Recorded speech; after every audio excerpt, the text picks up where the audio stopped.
Ouais, ben c'est sûr qu'il y a eu plusieurs défis, mais je vous dirais que le plus gros défi, ça a été vraiment de cibler qu'est-ce que je voulais faire avec ça.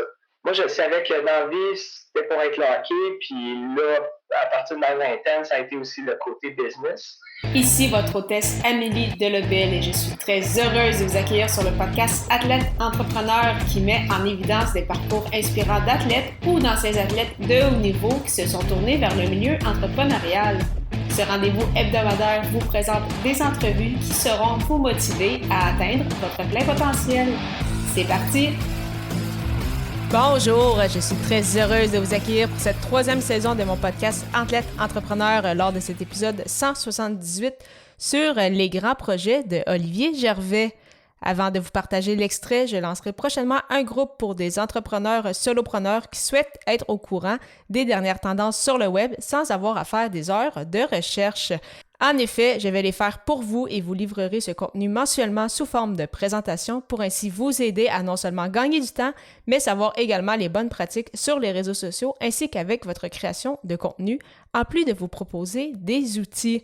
Je répondrai également à toutes vos questions lors de ces séances.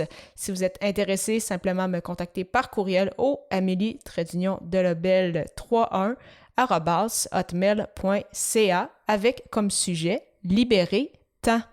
Encore une fois, je suis très heureuse de vous présenter aujourd'hui une de mes entrevues coup de cœur. Cette fois, il s'agit du troisième épisode officiel de Athlète Entrepreneur, soit avec le fondateur de Paramount Hockey, Living Sisu et Make Your Move, Olivier Gervais. L'ancien gardien de but en a parcouru du chemin depuis les dernières années. Malgré une carrière marquée par les blessures, il a toujours foncé tête première dans ses projets pour aider un maximum de personnes. Ce n'est pas pour rien que j'ai discuté à nouveau avec lui sur mon podcast, soit aux épisodes 94 et 169. Donc, Olivier, avec qui j'ai eu la chance de découvrir en fait pour une première fois en juin 2017 par des amis communs. Donc, j'avais discuté avec lui pour une entrevue au format blog sur le site de Production Extrême. Et à ce moment-là, Paramount Hockey, qui était en fait un projet quand même récent, qui était en plus une plateforme ou un blog pour justement obtenir des informations pour les gardiens de but. Mais déjà, je me souviens lors de cette entrevue... ça paraissait qu'Olivier avait de grandes ambitions pour son projet, pour Paramount Hockey, et on peut dire qu'il a livré la marchandise et plus encore. Et de Paramount Hockey est venu également Make Your Move ainsi que Living Sisu. Alors vraiment, tout un athlète à découvrir, tout un entrepreneur, toujours super intéressant de discuter avec Olivier. Donc c'est pourquoi j'ai hâte de vous proposer cet extrait de notre toute première entrevue, alors qu'à ce moment, il évoluait toujours comme gardien de but. Alors sans plus attendre, je vous laisse à cette émission. Bonne écoute! Alors, sans plus attendre, j'aimerais que tu me racontes un peu, en fait, ton parcours dans le monde du hockey depuis vraiment tes tout débuts jusqu'à aujourd'hui. Ben écoute, j'ai commencé comme pas mal tous les jeunes à jouer vers l'âge d'à peu près 9-10 ans. Au début, je savais pas trop si je voulais être gardien de but ou joueur. Puis là, mes amis dans la rue ils voulaient absolument que ce soit moi qui mette les pattes. Fait que là, j'ai commencé dans la rue.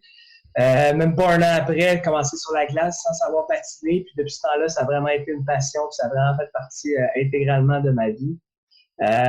J'ai eu un super beau parcours. J'ai eu la chance de visiter beaucoup de coins de pays, beaucoup d'États aux États-Unis aussi en jouant au hockey. Que ce soit que j'ai joué au Texas, j'ai joué en Californie, j'ai joué dans l'État de New York. Aussi, j'ai joué à Cornwall, en Ontario, qui m'a permis de jouer justement à Chicago, un peu partout aux États-Unis. Fait que ça a vraiment été une super belle expérience. Puis, c'est ça, le hockey, il m'a aussi permis de voyager en Europe. Faire des camps d'entraînement là-bas en Finlande. J'ai aussi, ça m'a permis de rencontrer des gens partout de la Ligue nationale, des ligues américaines, des ligues juniors majeures, des professionnels, des semi-professionnels. Fait que le hockey m'a vraiment apporté beaucoup, beaucoup, beaucoup dans ma vie.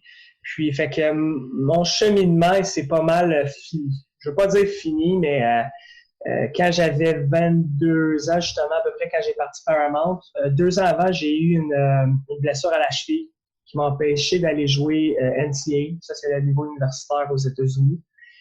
Tous les papiers étaient faits. J'avais le Financial Aid, qui est les bourses d'études et tout qui était complété. Puis finalement, à cause de la blessure, j'ai été obligé de faire un petit stop à ma carrière. Puis c'est là que j'ai décidé d'aller en administration des affaires à l'université. C'est un peu de là que le côté business est apparu. Et pour finaliser, côté hockey, qu'est-ce qui est super cool, c'est que là, 2-3 ans, j'ai eu la chance de rencontrer Antoine Roussel des Stars de Dallas, que lui m'a invité à aller pratiquer avec son groupe d'entraînement à Beaubriand. Puis depuis ce temps-là, à chaque été, je suis avec à peu près là, une quinzaine de pros de la Ligue nationale, presque 2, 3, 4 fois semaine sur la glace. Puis ça, on peut compter des noms comme les Jason Pomainville, Alex Burrows, quand il joue encore, Charles Hudon, Cédric Paquette, Marc-André Fleury, Jonathan Bernier. Fait que tous ces beaux joueurs-là, c'est des gars que je côtoie pas mal daily durant l'été. Puis c'est ça. Fait que non, ça a été une super belle expérience côté hockey là, de pouvoir jouer et pratiquer avec ces gars-là. Justement, en lien avec ça, tu parlais que justement l'idée a germé il y a quelques années. Puis, c'était quoi justement, à quel moment tu t'es vraiment décidé, bon, OK, là, je lance Paramount Hockey. Puis, c'est quoi qui était en fait ton plus gros défi lors de la création de ton entreprise ou en cours de route? Ouais, ben c'est sûr qu'il y a eu plusieurs défis, mais je vous dirais que le plus gros défi, ça a été vraiment de cibler qu'est-ce que je voulais faire avec ça. Moi, je savais que dans la vie, c'était pour être le hockey, puis là, à partir de ma vingtaine, ça a été aussi le côté business. Mais j'étais pas encore certain. Depuis l'âge d'à peu près 15 ans, j'entraînais des gardiens de but l'été, dans mes temps libres, quand je pouvais entre les entraînements. Puis je savais que ça, c'était quelque chose qui m'intéressait, que je voulais toujours grossir. Par la suite, le Paramount Hockey, je me suis dit, ça serait cool aussi faire une plateforme en ligne pour aider les gens. Moi-même, ça a été un parcours très difficile. Toutes les chances que je me suis ouverte, c'est vraiment en faisant des courriels, des appels et tout. J'ai jamais eu quelqu'un vraiment qui m'a aidé derrière. Oui, par la suite, quand j'ai fait les appels, les in-ups, les démarches, c'est là que ça m'a aidé, mais ça a été beaucoup de travail, beaucoup d'énergie. Puis c'est ça qui m'a dit, bon, ben pourquoi je commence pas une plateforme pour aider des gens éventuellement à faire tout ce travail-là, que ce soit en leur donnant de l'information, c'est qui les recruteurs, c'est qui les coachs, c'est qui les personnes ressources à contacter. Puis ça a été mon idée de base. Mais par la suite, j'ai vu que c'était vraiment compliqué, puis c'était vraiment une mission quand même un peu vague. Fait que là, j'ai commencé des blogs. On a eu pas loin de 75 blogueurs partout dans le monde. On a eu des Européens, on a eu des Américains, on a eu des Québécois, bien sûr. Tous des collaborateurs qui faisaient ça pour l'amour du hockey. Il n'y avait aucune rémunération encore. Fait que ça a commencé de même Paramount Hockey. Fait que si jamais je regarde en arrière, c'est un blog.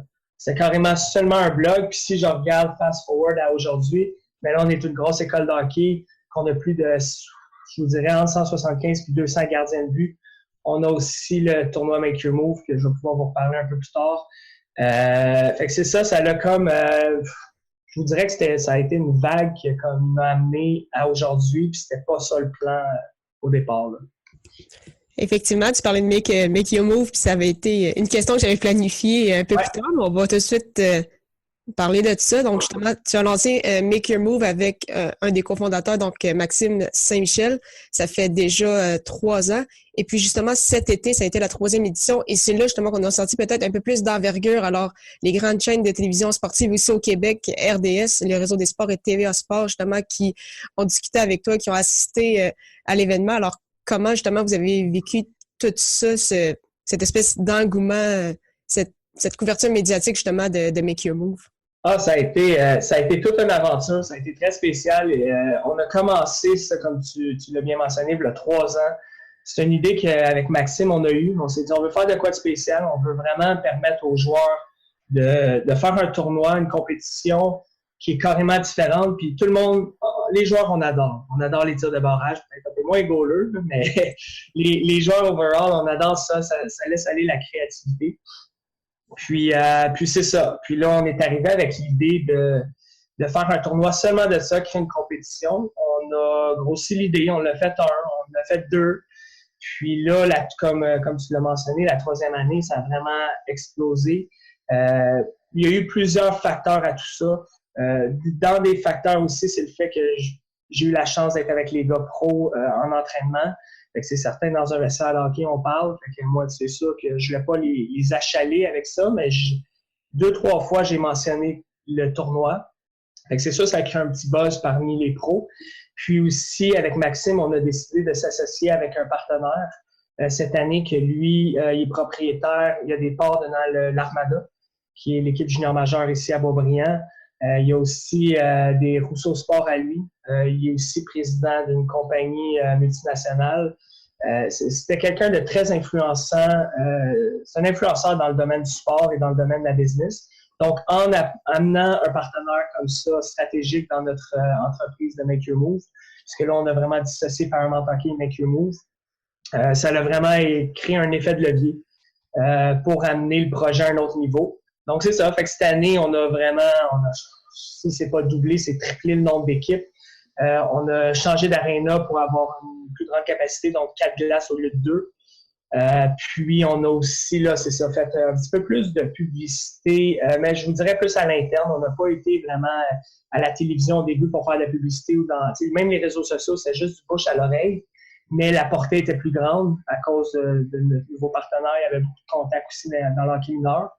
Puis, ça a fait en sorte qu'on a eu des gars comme Nikita Sherbak qui sont venus, Zach Foucalé, Anthony Beauvillier. On a eu beaucoup de jeunes juniors majeurs, comme justement là, la sensation Alexis Lafrenière. Bauer embarqué dans le projet. Ils nous ont donné des bâtons, des patins. Ils nous ont donné des cadeaux pour les jeunes. C'était vraiment un gros happening. Puis vraiment, hors de tout doute, on s'attendait vraiment pas à ça. Non, on s'attendait pas à ça. On avait discuté un peu avec les TVA et les RDS. Ils ont entendu parler de l'événement. Ils nous ont demandé « Hey, c'est qui va être là? » Au début, on voulait pas nommer de joueurs parce que les joueurs, je veux dire, c'est pas une obligation. Là, ils viennent pour le fun. Puis les autres viennent pas pour le côté média. Ils viennent vraiment pour s'amuser. Ça a fait en sorte que finalement, nous, on a dit « Regardez, il y a peut-être tel joueur. » Puis quand ils sont venus, leur intérêt n'était même pas envers les joueurs, était vraiment envers le concept, le tournoi en lui-même. Donc ça nous a créé vraiment une grosse publicité. Puis quand ils ont fait des entrevues avec les joueurs, savoir, OK, qu'est-ce que vous en pensez du tournoi et tout, mais justement, c'est pas de parler de eux et de leur saison, mais vraiment du concept. Donc ça a vraiment été un gros effet de levier. Puis ça a été le fun, surtout de participer. Là, c'est la première fois que moi, je participais en tant que gardien de but à mon propre tournoi. J'ai une bonne équipe avec un certain Sherbatov, puis Simon Després qui a failli signer avec le Canadien, qui est dans la Ligue américaine avec Laval. Puis on avait aussi Marco Roy qui est aussi dans l'organisation, qui a été au camp des Rockets. Donc on avait une bonne petite équipe, puis on a eu du fun de jouer contre tous ces gars-là. Là. Merci beaucoup encore une fois d'avoir été là et en souhaitant que vous ayez apprécié ce 178e épisode officiel d'Athlète Entrepreneur. Avant de vous laisser, je voulais vous présenter la formation Podcaster Pro de l'Académie du podcast qui est la formation francophone la plus complète pour non seulement lancer votre podcast, mais également le monétiser. C'est d'ailleurs cette formation qui m'a permis de lancer ce podcast-ci ainsi que mon autre, les médias sociaux en affaires. On parle de 6 modules distincts et 30 heures de contenu. Pour y jeter un coup d'œil, simplement vous rendre au ameliedelebel.com/lancer son podcast Lancer ER. Je vous donne rendez-vous à l'épisode 179 pour une autre entrevue marquante. Au plaisir de vous y retrouver.